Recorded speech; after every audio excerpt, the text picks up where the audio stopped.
SK's support player. Not to dip a little bit deeper into his pool this time around. The Rek'Sai is also banned away. Ryze is taken off the board against Chachi, who's had some mixed success on that champion. I want to see some pressure on Shen. Definitely good performances by Freddy on that champion so far. Freddy, when you let him split push on his own, provide him with a decent baseline of vision, give enough farm to him and let him split push with his beefy type of champions like Shen, he actually has a lot of impact in the game. Where able to play Shyvana too, and he was really good at controlling that side of the map, and then opens up SK to play at the other side very easily. SK now up for the Morgana. He was one of the first really to bring those back. The Shen, I think, is definitely no-brainer here unless the Unicorns decide to take it away. It's still sitting available with the Morgana ban, the Sivir ban. We'll probably be seeing more potentially those Kallistas now that Gragas is banned away. This dips the jungle pool back a little bit, but we've been seeing some comfort. Julius going back. Okay, Lee Sin now. That's a first pickup. That's a statement for Unicorns to say, okay, first game on stage here. Traditionally, Lee Sin isn't as prioritized. Obviously, with jungle bans in here, say, okay, Julius, we'll sacrifice our first picks just so you feel comfortable. Make some plays. You see, it's different doing it at home. Or right here, it's a lot different on stage. But this gives that Shen, that coveted Shen pick to SK Gaming, and they're hovering right now, Corki. Next in line, traditionally. Next in line, indeed. Definitely thinking about if they want to take this right away. Make quite a lot of sense for them, and they will lock it in. Prompts Unicorns going back the next. Let's see, now that they've got their jungle all figured out, where did they go from here? We've got Thresh Kalista available. We've seen Kalista, even despite the nerfs, be used to great success so far today. Will Unicorns take that and replicate it? Candy Panda usually went for that. Kalista got ahead very far in the early starts of the season. I still remember distinctly a 5-0 or 2-0 Kalista, but he never could capitalize on that lead. Says, okay, I'm rather play for the mid game. I want to siege once Shen is split pushing. Want the earlier spike on the map. Perhaps the nerfs are too much. And Vardax doesn't strike me as a carry Kalista player either. So I wonder what he's going to end up picking. He does like this Jinx, but we have seen it fall flat on a couple occasions. It's bold, but it's not like it's without some protection. This Lee Sin should be mobile enough. Small shield provided from that safeguard as well. I think we might be seeing a lot of attention paid to the bot side, unless SK don't necessarily have an extremely strong support to back up this Corki. We'll have to see if Freddy can survive that one-on-one matchup against the Rumble. In my head, that plays out in the Rumble's favor. Obviously, I still have to see it. Once Shen picks up magic resistance, he's fine, but in the early levels, I feel like Rumble could bully that lane with the Flame Spitter, and later in the fight, Taunt Flash is what we'll have to watch out for, and Unicorns can't rely on that coveted Morgana pick that Hylissang plays very often. So he might actually have to go for a Janna or an Alistar to provide sufficient peel. SK can steal that away right here though, but they're setting up for quite some poke here. Nidalee hover. Yeah, and Svenskeren, one of the Nidalee proponents here in Europe. It hasn't been seen as much for a little bit, but now with the changes coming in, we've got that locked. We've got a Gnar though, which means bait and switch. Bait and switch by SK Gaming and Rated, saying, hey, I watched people play Shen support. It is pretty strong. I want to pick it up. SK, however, have to reveal it early, and the Unicorns were waiting for that. They were waiting for that pick to be revealed. Now they can answer with what they want. Interesting lineup for SK so far. Triple poke, in a sense, if you can call Gnar poke, but they have good zone control around objectives. They have the hard engage from the Shen Flash Taunt to get to that Jinx. They can definitely wombo combo up between those two, and solid mid game from that Corki damage. We'll see what they round it out with. But for Unicorns, right now, if the hovers end up being what they go for here, I've not really been incredibly impressed with Power of Evil's Orianna. Yeah, I think it makes more sense to switch it out. You can already see that summoner spell on Power. I think in the next couple seconds, we're going to find out. Looks like we will be in for another good old game of Runeglaive Ezreal. Yeah, Ezreal in the mid lane, giving a poke component to that UOL lineup. Usually, though, when we see the Unicorns play poke, it is Power of Evil has that pick in mind, and they build a fortress around him. The one time they did not do that was with AP Kog'Maw, and they fell flat. They didn't have the defensive tools. Vardax ended up needing peel on those AD carries, didn't get it, and Unicorns crumbled. However, Ezreal as a champion fends for himself a little better than AP Kog'Maw. SK says we choose poke. Unicorns say we will match that in the mid lane at least. For some hard engage. A little mix and match composition though for the Unicorns. It doesn't really spell out a single strategy. It's a combination of many things. I want to see if that actually works out. I feel like SK Gaming had a bigger, broad plan in mind, this Jace pick is not a surprise to them. They could start this pick and ban process because they knew both Jace and Varus were open. The one risk they have is running heavy on 80 damage, but that's why they have a magic damage jungler in the Nidalee. And some mixed damage available from the Corki as well. Then It gives them a nice balance. And then they put the tank component on their support. This is a very well-rounded composition on SK Gaming. The only thing that you could argue is counter engage is rough, so they'll need to play well around their Gnar bar, get his Mega Gnar form out for the counter engage and the peel. But if you look at both drafts from an outside point of view, SK seem to be better prepared, and Unicorns looking at those comfort picks more so.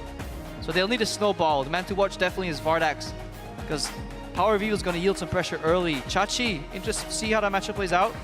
I feel Gnar will bully out the Rumble. Yeah. And if that's the case, though, and the Unicorns are expecting it, do you expect them maybe to try to go for the lane swap? They will give up Dragon Pressure if they do that, among other things. Lane swap could be viable, for sure. Lane swapping in general is good when you play with a Rumble overall, and a Jinx can take the tower down very quickly and avoid a gnarly early phase. Definitely an option for the Unicorns. The Gnar also should function fairly effectively well in the lane swap situation, as long as he doesn't get himself caught too far up, so we'll have to see. Definitely, but he wants to get a little beefy at least. He wants to get stronger, but we'll see about that later.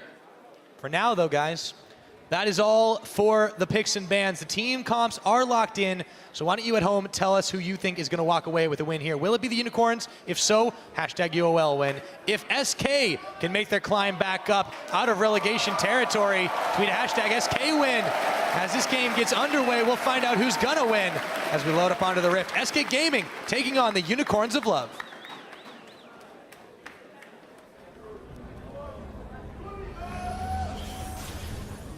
Now, if these standard lanes happen, I wonder where the push advantage will be. I haven't seen too much of Shen's support in the early laning phase. 2v2, how it plays out.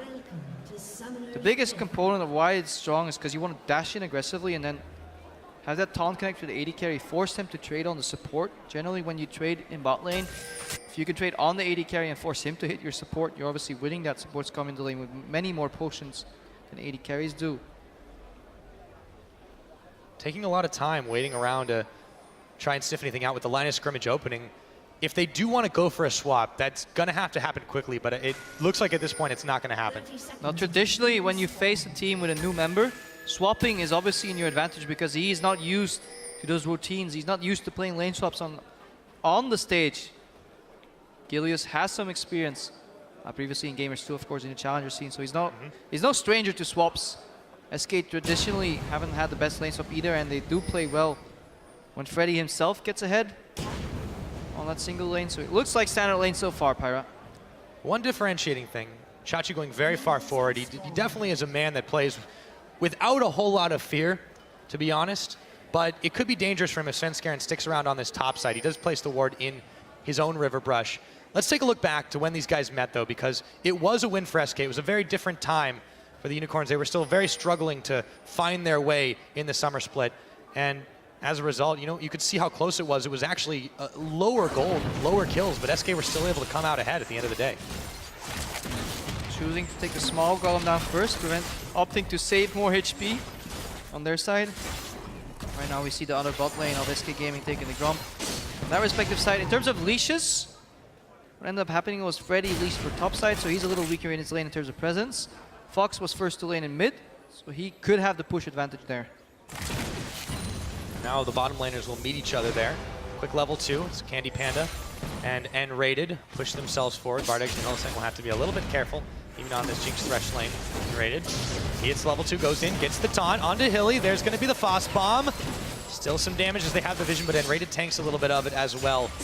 Lots of poke, gotta be careful not to give an early kill over to the Jinx. Decent trade on both sides. N-Rated tried to zone level 1. Feel UOL could have disrespected that zone a little more, but they said, okay, it's fine, just push us in, we'll farm on the tower. We have the scaling carry, the hyper carry on Jinx. We don't want to get Vardex behind. Now they are in a position where they're honestly safe under their tower. It's actually a trend we see a lot more teams like to just get pushed in and just farm on the tower as these support AD carry synergies are getting better. You're playing into a melee range champion, Shen, so he can't bully you on their tower either.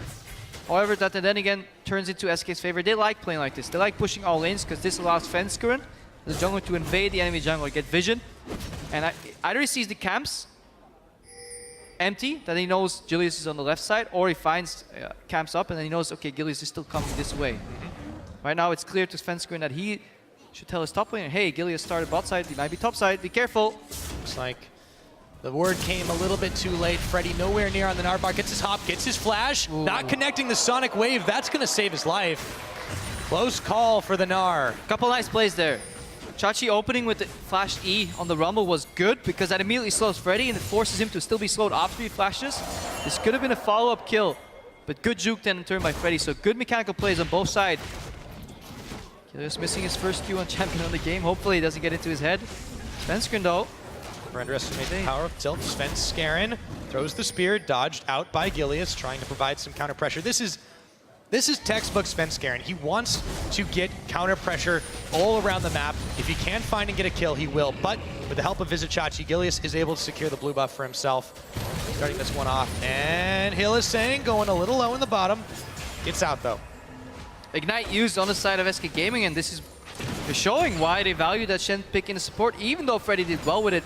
Traditionally, Raider seems to have practiced champion Vardax. Yep, there's the taunt.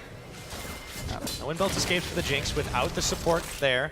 It's going to be a little difficult for him to be able to trade for just a moment. So he gets some return damage on N-Rated, but all the same, SK Gaming doing well to start this game off. Now SK Gaming are low in the standings, but that doesn't mean they've had a poor early and mid game. This is what they like to do, triple push. Push in mid with Fox and Jason. Gilius looking to stop that right now. Gate is used, so can't speed himself up. And Power of Evil still pushing the poke. Another missed connection, but Gilius is going to flash for it anyways. In comes Sven to turn it right around. Gilius knocked back, and Svenskeren will finish him off. First blood, the spear connects. Svenskeren thinks about going under tower, but he won't. Body. He's telling him yes. Good move, honestly. Listen to his mind. By Fox. It's a bold move to juke that Q, because if it connects, you're very likely to be dead. And it's very hard to judge whether that was going to connect. Good sidestep here, and pressure on Power of Evil, and Gilius is not having the start that he was looking for. 2 Qs juked in a row.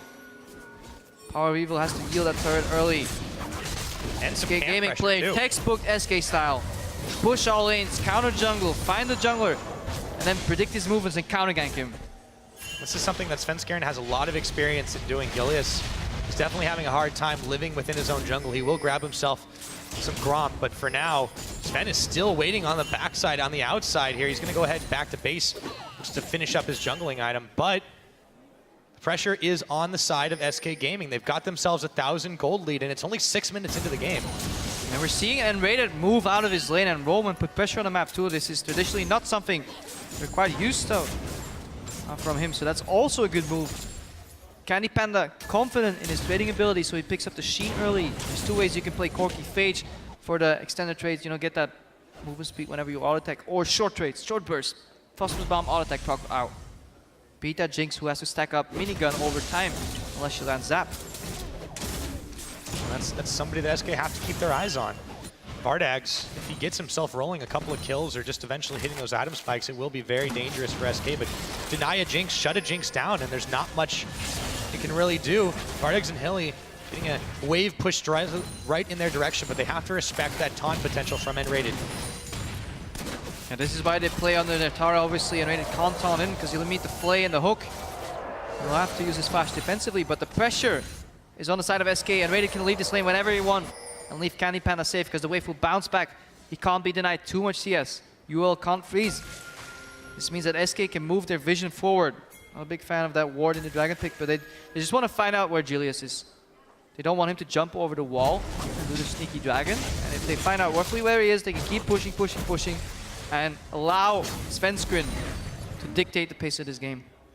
Really has been the difference between the junglers so far. Gilius makes his way down towards the bottom side. However, he is on a collision course for Svenskeren as he goes to start off his red buff. This could end in disaster. Dodges the spear. Sven, however, has him on the run for now. It's a tense moment, but N-Rated is coming in for backup. No help is coming for the Unicorn's jungler. This is why whoever has the pushing lanes has a jungle advantage, because your blades can always move first. Good move by Candy Panda and N-Rated, and they're not losing anything, because if UOL choose to push up, they expose them to a potential flank.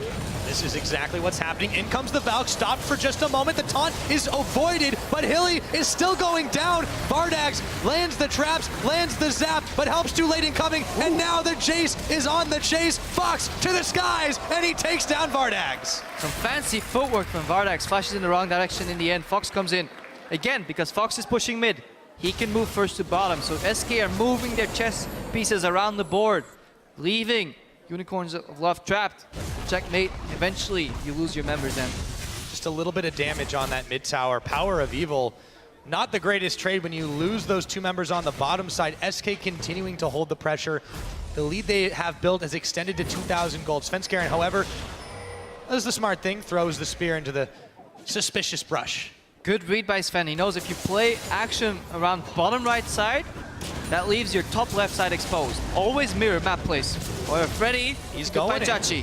Flashed away, and Freddy wasn't really aware of it at the time. Sven is going to be able to back him up, however, leaps on and takes down the Rumble. Another kill. Freddy with the illustrious Confusion Rock. Throws it backwards. Chachi stops. Why? Suddenly, Svenskeren jumps out of the shadows, says, hello. Fusion Rock, best rock. Definitely worked out that time. Sven has been a part of every one of the kills on the map so far. We're not even 10 minutes in. The pressure he has exerted cannot be understated. SK Gaming, they look to be setting up to catch Hylissang in this pincer, and he realizes his doom a little too late, walks into the shock blast, and the taunt gets the box down, but he won't save his life. And that's about it for the support player. Good roam again by Unrated, and he's opening up his playstyle. Traditionally, when he played with Forgiven, he was always tied like glue to Forgiven. Right now, he's getting the liberty to roam around, and this is a pick. Corki facilitates that. Corki actually doesn't need a support in his lane because he can just farm those waves with the rockets, with the range. Well, he has an advantage, and you said it right there. Svenskeren, when he gets this style, he's one of the best junglers in Europe at capitalizing on that. So the aggressive push lanes and find the enemy jungler controlled. Reminds me a bit of Move and Rush over in North America. The one issue I have with it is if SK doesn't play this style, if you can push them back early, Svenskeren seems a little lost sometimes. Fox?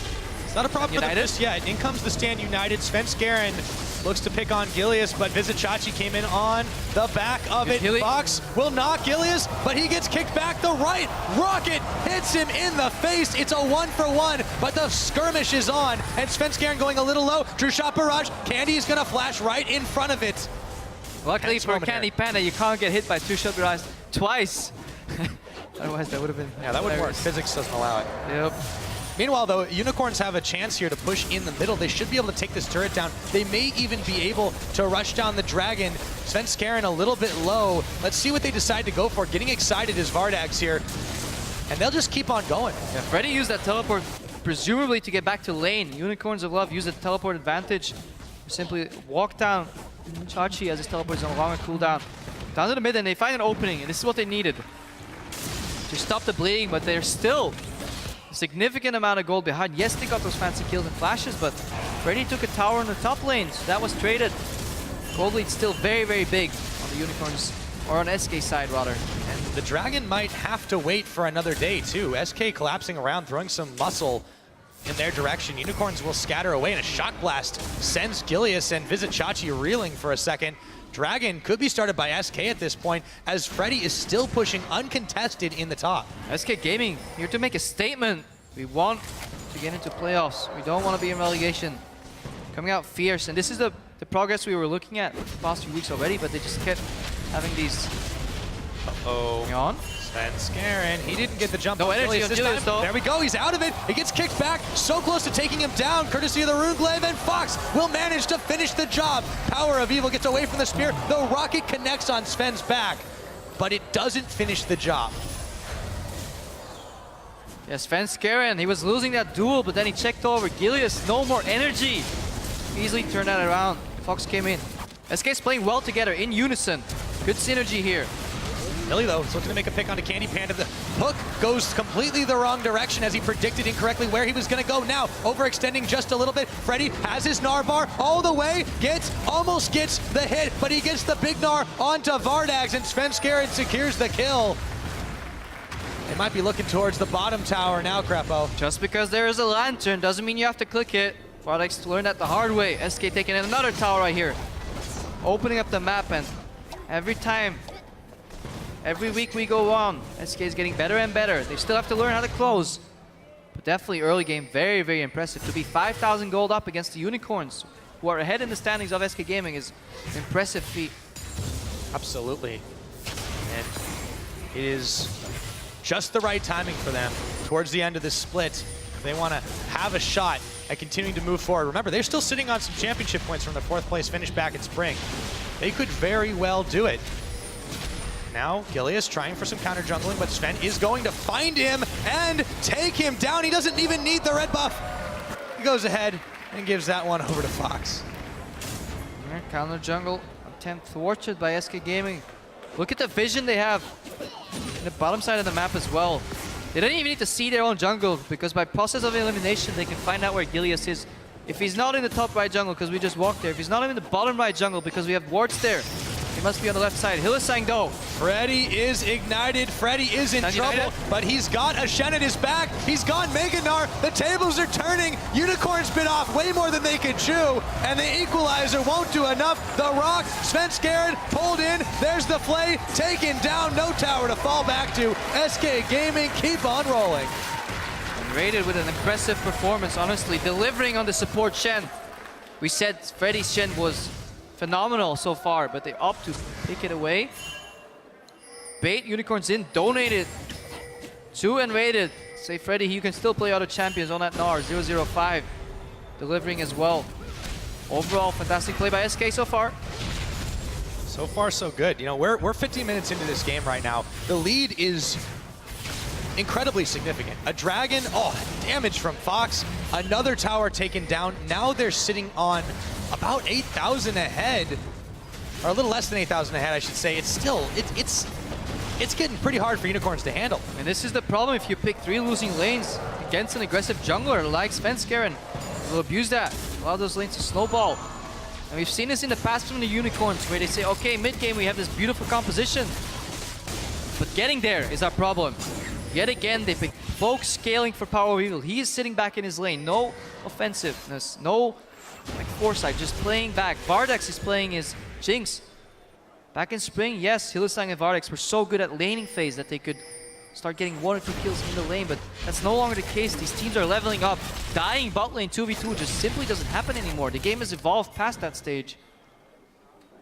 And for the Unicorns too, I mean, their mid-game fight, a lot of it is hinging on Chachi being relevant, on Vardex being able to get ahead. Neither of those things have happened.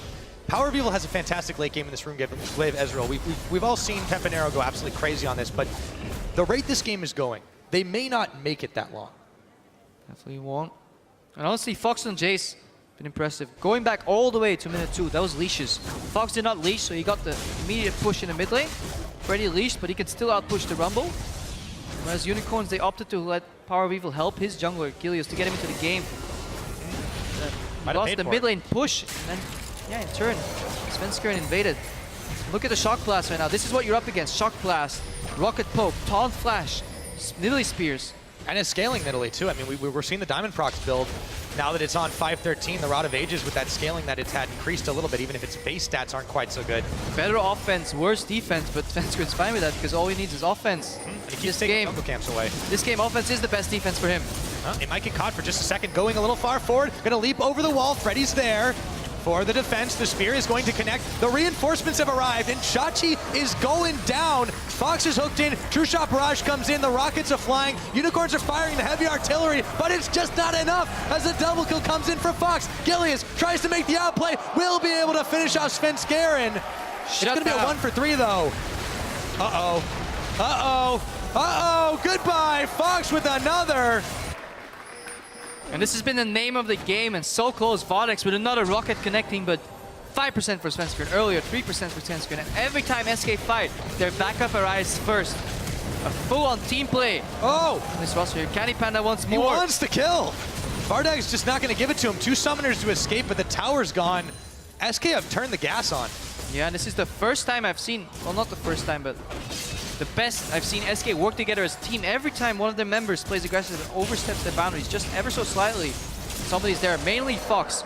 He is driving this game, 8-1-2. Let's watch that again. Screen. It's in jungle. There's some dual Chachi. He's doing the top laner. Power Eagle comes in. The fact that he escapes is impressive feat on its own. He connects back. He jumps. He doesn't go chasing to the equalizer. He knows Fox can finish it off. Watch the rocket, top right. This is so frustrating for Vardax. So low. If there were any wolves left, he would proc them. There's an animation on Arcane Shift. That animation wasn't quick enough. Julius, fancy footwork, but not quite enough. Yeah, going back to what you were saying about SK, this is definitely the most coordinated we've seen them this split. And this is a scary thing for Unicorns. Remember, this is a team that's still right in the middle of the table, competing for playoff seeding, sitting on a lot of championship points, hoping to be able to secure their berth to Worlds after all said and done. You cannot let yourself get this far behind against this team. They've given SK everything they've wanted, and it looks like a comfortable game for them so far. Yeah, playing Thresh into champions like this is so incredibly hard because every time you stand still to land the hook, you get poked. And you get poked by a lot. Tower now going very low, going down to SK Gaming. Freddy playing well around that Narba right now. Unicorns are starting to have to respect that. Dragon's live again, but SK haven't really needed Dragon so much this game. They're going to keep on pushing in the bottom side. Can they close? That is the million-dollar question right now for SK Gaming. We've seen them get leads at 10, at 20. Can they push it onwards? Can they close out? Got some damage. Will True they shot lead? barrage. Rocket, not enough. Equalizer isn't. Neither is finally. He Valks right into the tip of the equalizer, and Chachi will finish off the elusive Corki, but Freddy's still putting pressure in the bottom, or in the mid, I should say. Unicorns have a member advantage, but it's only for 20 seconds. Yeah, lapse in judgment. You can see SK peel back here. Chachi. Might not last. He's still stunned. The hook's gonna come in. Chachi, Fucking the lantern. he can't do it. He's taunted forever. And down he goes. Power of Evil took some damage on top of it. SK, they're just so far ahead. They've got this damage. Meganar with the gains. Blocking that lantern. Impossible to click it. SK even out. They could peel back for a dragon. Transition into a Baron play if they want to go safely, because obviously in this meta game, there's a decent amount of wave clear. Good amount of wave clear on Power of Evil. It kind of plays into SL. Pushing him in under the tower without being able to siege it down. This is what he wants. He wants time to scale, but moving away from that turret. Look at Dragon, look at Baron. It's SK's playground at this point. 16-3. SK have done exactly what they needed to do. They neutralized these threats on Unicorns. The Ezreal is going to have a long path to scaling. Still waiting on some items. 0-1 and 2 at 20 minutes into this game. Just picks up a blue buff. Okay, sure, big whoop. Visit Chachi, 1 and 4. Still sitting on the Haunting Guys. Still sitting on the Seeker's Arm Guard. They're low in items.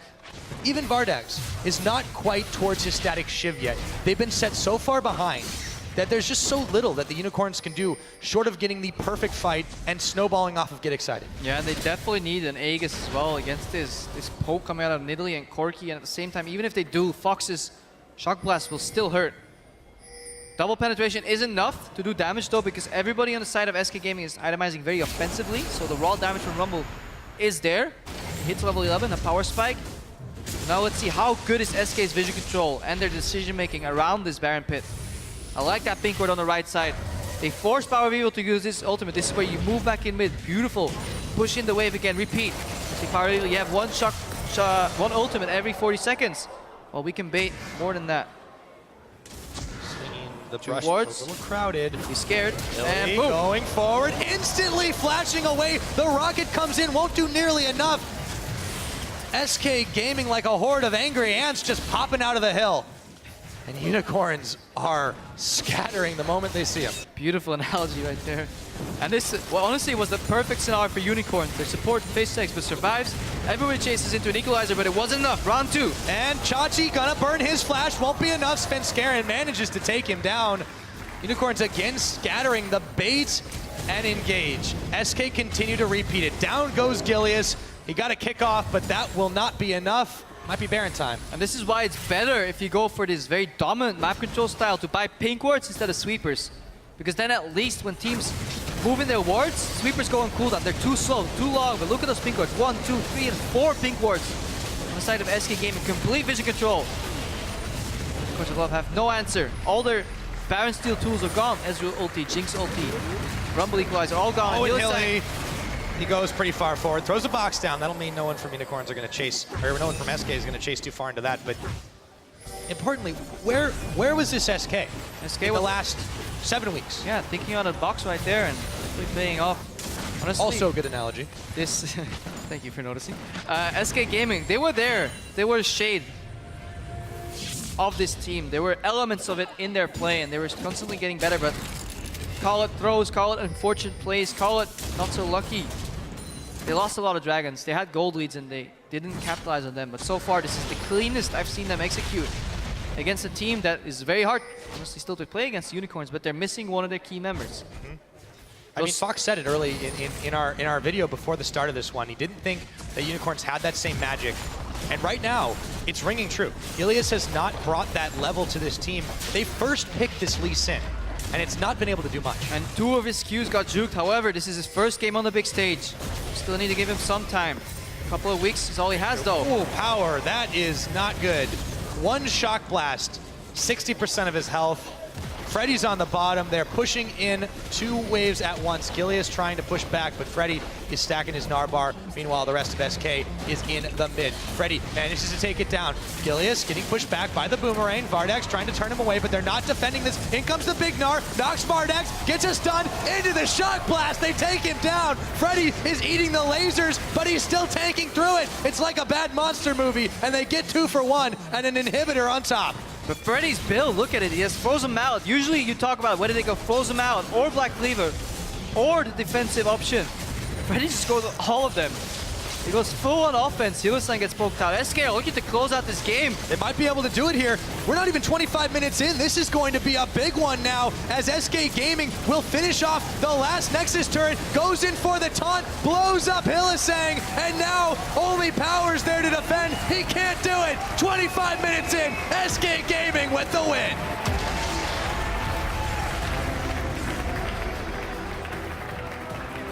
This is something we haven't seen in a while. Smiles on the faces of SK Gaming, Animated and Candy Panda. There was rumored to be some turmoil, but the team stuck together, and this is honestly, it seems to have made them tighter as a team, as a pack. They played very well together. Impressive performance by Animated on Shen. Everybody honestly carried their weight. Fox was the first one to move all the time, helped out Spencer, and he was the support to his jungler. Came in with the damage when Svensker needed most, and honestly, if there's anything tells the tale how confident SK were in this game was the 2 Lee Sin Sonic Waves that they juked. They had flashes, but they opted not to use them. Well, Freddy didn't the first time, but they kept juking and outplaying, outmaneuvering the Unicorns, and it showed. Sometimes things just click. SK Gaming, this entire game, all 5 of them, they may not have gotten Dragonfly, but they had the glow. And they made it happen. Unicorns debuting Gilius, it wasn't all on him, but they just did not have the magic this time around. He had the opening to snowball the game, but it is very hard to play on stage after you've sat at home. Obviously still a very young player as well. A lot of eyes on him. He was at Worlds replacing Svenskeren for a bit, but that's been a while ago. And it does go back to those lanes. You said it earlier, they picked losing matchups. There's not much your jungler can do if 3 lanes at once need help. I mean, we're talking about this, you go out to Elements earlier on in the split, the same exact problem that they had, and the Unicorns found that out this time to their peril. Definitely so. Like, this goes back to the drafting phase as well. Whether it was just not seen, whether it was misplay, some of these lanes were wishy-washy in terms of who ends up pushing. If Unicorns opted to really go hard level 1 on the bot lane, they could have maybe pushed out, you know, with that Jinx. But once you start getting pushed in that bot lane matchup, you will never change it yourself. So you need help. Obviously, Fox immediately putting on the pressure on Power of Evil, and then Freddy won that lane top, and then it becomes incredibly hard to play because Svenskeren has the liberty to choose where he goes. So Svenskeren has 4 quadrants he can choose to use. Gilius only has 2, and he always has the risk of running into an enemy jungler. At one point, he was doing his Grump while Svenskeren had smited away the little white from Wolf, so he's in his own jungling in full vision, and it's such a hard mindset to be in. Yeah, well, if my math's correct, that's definitely always an advantage to SK, and they definitely were able to ride it all the way to a victory. Now, we're going to send it over to Pulse on stage, where he's going to have a word with SK with their dominant win over Unicorns. Thank you, Pyra. I'm here to talk with Candy Panda after his win after that game. Now, that was a complete dissection of the Unicorns. I'm not sure what the Unicorns look on the inside, but you guys certainly found them. How were you able to exploit them so hard in that early game and throughout the whole game? Yeah, so this week we had a lot of problems externally, so we didn't have much time to scrim, so our game plan was just pick strong lanes, because that's like the easiest strategy.